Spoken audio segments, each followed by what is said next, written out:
Every day, we make countless judgments of people based on what we see. I want you to look at this photograph. How do you see the person looking back at you? The man in this picture is my older brother, Andre, and this is one mugshot of many from the time he was 14 to 31. Andre's 17-year relationship with the criminal justice system began on a summer day in 1997. It was like any normal summer day for us. We'd watch movies, play video games, listen to music. All of the things that normal teenage kids do on those long days free from classes, teachers, and homework.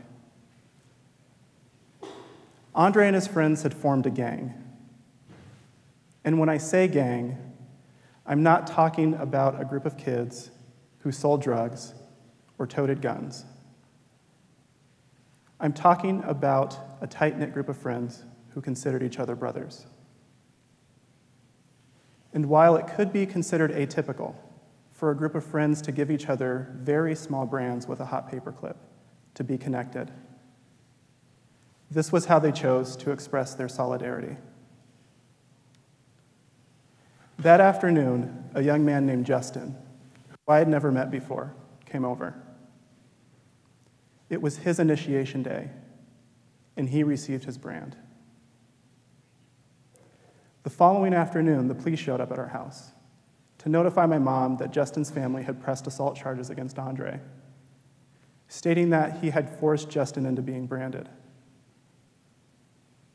When his case went to trial, I was called as a witness. And even though I was able to testify that I had spent the entire day with them, that my brother hadn't threatened Justin, Andre was found guilty and placed on probation. Following his trial, I remember my mom's anger. She talked about how Andre was treated unfairly by a white court, a white judge, a white lawyer, of course siding with a white family. And though it was over my head at the time, this was my first lesson in needing to consider how others see us, how we see ourselves, and the result of those two lines of sight colliding. 15 years after my brother's trial, I found myself working with kids on probation through a juvenile detention facility in eastern Iowa. Working with kids in this capacity wasn't an easy job by any means. I was constantly mediating between angry and frustrated kids, parents, probation officers, and teachers. The kids were upset because they had yet another person in their lives telling them all of the things that they need to do right. The adults were upset because they wanted to see these often failing kids succeed. At the same time that I was working with them, I was also studying photography at the University of Iowa. And this is where I began my photography series, Corrections, which looks at their experiences of the juvenile justice system through the erasure of information. Whether that's an anonymous portrait, locations of crime scenes, scanned documents, or images of the items they come into contact with as a result of being placed on probation. This is also where I began to explore the idea of the double take, the concept of looking and looking again through a different lens, to challenge my own preconceived notions of others. One of the first difficult interactions that I had on the job was with a kid named Lucas. One afternoon, I received a call from his school telling me that he was acting out and that they needed me to come respond. When I arrived at the principal's office, Lucas was reluctant to speak with me. And after a few times of me asking and him responding in silence, he began to tell me that for the past week he had been harassed by a group of black students. And as he told me his story, he became very agitated, standing up from his chair, pacing back and forth in the room, and he rolled up his sleeves. And that's when I noticed on his arms he had drawn swastikas in permanent marker. In this moment, Lucas and I were at an impasse. We had to look at and evaluate one another. He was gauging my reaction. Is this guy going to give up on me like all the adults in my life have? And I was assessing him. Am I going to be able to work with this kid if he's racist? So we're in the principal's office. I'm sitting at the table. Lucas is standing on the other side, swastikas laid bare. And we're just staring at each other. And I told him that I didn't care about the swastikas. It wasn't my job to care about them. What I did care about was him creating a better life for himself. And that began with him taking the time to consider the consequences of his actions. And by the end of the meeting, he was washing the swastikas off his arms the best that he could and heading back to class. A few months ago, a former coworker of mine ran into Lucas, and he told her that he felt that I was one of the only trackers that he could genuinely talk to, and that I helped him get through a lot of very tough situations.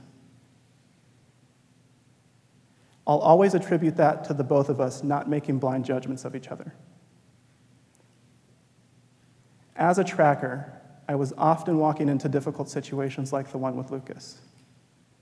I had to be able to evaluate, rationalize, and diffuse. In those moments, I had the choice to see kids as criminals. But looking at them as a photographer taught me to only see them as people.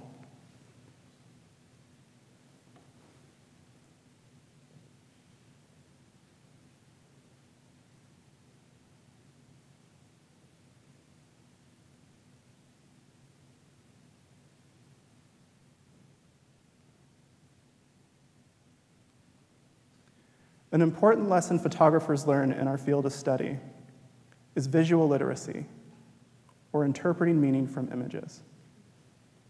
Today, we see photographs more than ever, and it has been estimated that in 2017, we will have collectively taken 1.7 trillion photographs.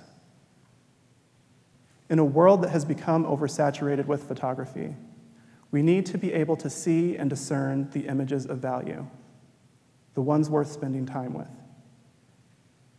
Of course, working with kids in the system, I couldn't pick and choose who was important or who I would devote my time to, but it still required a type of visual literacy.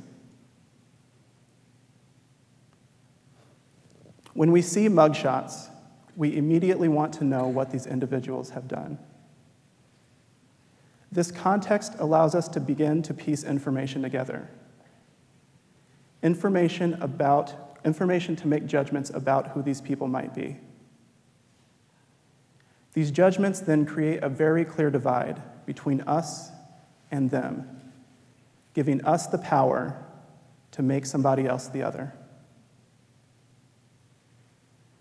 Research done by psychologists, economists, and educators have found that youth who experience incarceration are more likely to be diagnosed with depression,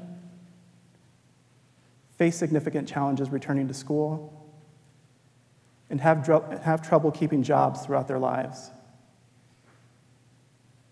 The weight of being considered a criminal is often unbearable.